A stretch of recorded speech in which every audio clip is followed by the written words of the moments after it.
Soybean किंबा सोया बड़ी एथिरे आपण विभिन्न प्रकार रेसिपी एबे जाई बनैकी खाई सारिबेनी किंतु दही सोयाबीन एभली उपाय रे थरे बनैकी देखंतु एते जबरदस्त टेस्ट लागे। मु 100 कौन 110% ग्यारंटी दूची आपण थरे जदि बनैकी खाइबे याको बारंबार न बनैकी रही परिबेनी। भात सहित तो बहुत बढ़िया लागिवो किंतु मु कहिबे गोटे थर आपण परोठा सहित याको ट्राई करंतु जबरदस्त टेस्ट लागे। मात्र 10 मिनिट पाखापाखि लागिवो याको बनैबा पई और कम समय रे किछि टेस्टी चटपटा बनैबा पई चाहुचंती निहाती भाव रेसिपी को बनैकी देखंतु। वीडियो को एंड जाए देखिए। रेसिपी पसंद आसले लाइक शेयर करदेवे। चैनल नुआ रेसिपी ए दही सोयाबीन तैयारी करिया पई एठी मु बड़ साइज रो सोयाबीन किंबा सोया बड़ी नेछि।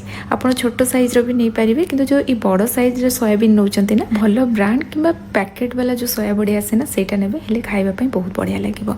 मु कड़ाई रे पानी गरम कर देइतिली एथिरे लूण दे गैस रो फ्लेम बंद कर दबा। एठी मु गोटे जाली डंका नै गली किंबा हैंडल वाला स्ट्रेनर जदी थिबो आपण सेथि स्ट्रेनर रे छाणी टिके ठंडा हला परे हाथ रे चिपुड़ी पारिबे। किंतु ए प्रोसेस रे जदी करिबे आपन को वेट करबा पई पड़िबोनी संगे संगे ए रेसिपी भी तैयारी हबो। आ एठी ना सोयाबीन को जते बेला आपन चिपुड़ीबे अधिक चिपुड़ीबेनी नले एटा पूरा ड्राई हे जिवो। एथिरे हल्का मॉइस्चर रहिबो सेटा ध्यान। गैस रो फ्लेम लो करी तेल को हल्का ठंडा करनबा। तापरे गुंड मसला एथिरे पकेइबा।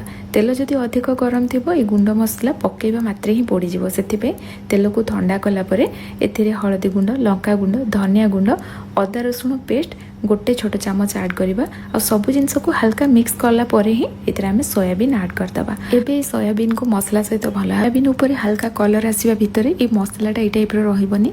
या ऊपर पूरा कोट हो जाइतिबो माने सोयाबीन ऊपर। एठी देखंतु सोयाबीन रे हल्का कलर पड़े आसिलानी। ए टाइम रे हमें कसूरी मेथी गोटे चामच एतरे ऐड करबा। पूर्वरु पकेले कोन हबो कसूरी मेथीटा ना पड़ी जिवो।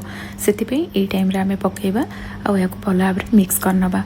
याको आउ किछि समय मु लो टू मीडियम फ्लेम रे भाजी नेली।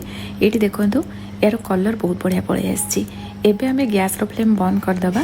याको किछि समय ठंडा हवा पे हमें छाड़ दबा। सेति भीतर चलंतु अन्य सब प्रिपरेशन हमें करनबा। तो एटी मु गोटे पियाज नै गली याको पूरा पतला पतला स्लाइस रे काटिबा। पियाज काटी सारला परे तार पाखुडा कोडी देखंतु मु सब अलगा कर नेली। पियाज रेडी हे गला। एबे चलंतु नेक्स्ट प्रोसेस जिबा। एबे हमें गोटे जागा नै जिबा। एथिरे गोटे गिना दही ऐड करबा। एठी हमकु दहीटा पूरा क्रीमी क्रीमी टेक्सचर रो दरकार। सेति पे याको मु व्हिस्कर रे फेंटी नउची। आपण चामच रे किमा हाथ रे मध्ये याको फेंटी पारिबे। एटी किछि समय दही को फेंटिला परे देखंतु यार टेक्सचरटा पूरा क्रीमी क्रीमी टाइप रो हे गला। दही रेडी हे गला। एबे एथिरे अन्य सब जिंस हमें ऐड करनबा। एठी मु नॉर्मल लूण सहित कळा लूण मध्ये ऐड करथिले। ब्लैक सॉल्ट पकेले कोन कि यार टेस्टटा बहुत बढ़िया आसीबो। सेति पे याको जमा भी स्किप करिवेनी। और एठी नॉर्मल लूण कम पकेली मु सेति पे ब्लैक सॉल्ट पकेबी बोली।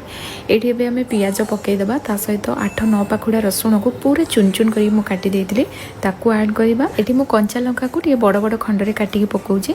घरे जदी छोट पिला नथिबे ना आपण याको पूरा चुन चुन करी काटी के एथरे ऐड करिवे। हेले एटा राग हबो और फ्लेवरटा भी बहुत बढ़िया आसीबो। जेहेतु दही रे याको तयारी करछंती कंचा लंका द्वारा जदी एटा राग हबो खाइबा पई भी बहुत बढ़िया लागिबो। ता सहित यार फ्लेवर भी बहुत बढ़िया आसीबो। तो एटी सब जिंस को मु भला भाबरे मिक्स करनेली। एबे हमें सोयाबीन को एथरे ऐड करबा। सोयाबीन ठंडा हे जाईची और ठंडा हला परे ही याको पकेबे। घरे जदी धनिया पत्र थिबो आपण एथरे धनिया पत्र को भी पूरा चुन चुन करी काटी के ऐड करि परिबे। सब जिंस मिक्स हे गला। एबे चलंतु एथरे हमें छुंक दबा। छुंक पई मु तड़का पैन गरम कर देइथिले। एबे एथरे हमें सोरिष तेल ऐड करबा। तेल को पूरा धुआं आसीबा जाय गरम करनबा।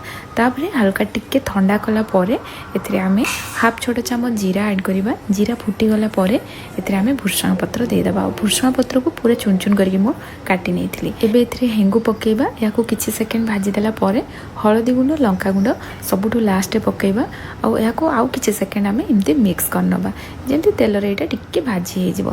तापरे एथरे हमें छुंक दे देबा। एबे हमें सब जिंस को भला भाबरे मिक्स करनबा। एठी देखंतु दही सोयाबीन रेडी हे गला। और कम समय रे एटा तयारी होबा सहित खाइबा पई भी बहुत बढ़िया टेस्ट लागे। आपण माने जति के प्रोसेस देखिले जानि परथिबे केवल सोयाबीन भाजी होबा पई ही समय लागिवो।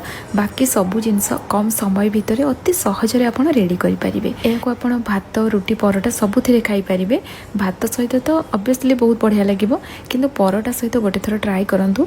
सतरे एटा जबरदस्त टेस्ट लागे। छुंको तयारी करिवा टाइम रे मु गोटे चामच भलिया सेतिरु बाहर करके रखि देइथिली। सर्व कला टाइम रे याको ऊपर एमती पकई दबा जा फल रे एटा देखिया पई बहुत सुंदर लागिवो। आजिर ए दही सोयाबीन आपण मन को केमती लागिला मते निहाती भाबरे कमेंट रे जणाइबे। जदि रेसिपी पसंद आस्तिबो प्लीज वीडियो को लाइक करिके जिवे। पुणी आसीबे नुवा रेसिपी नेकी सेति पर्यंत रहुची। धन्यवाद।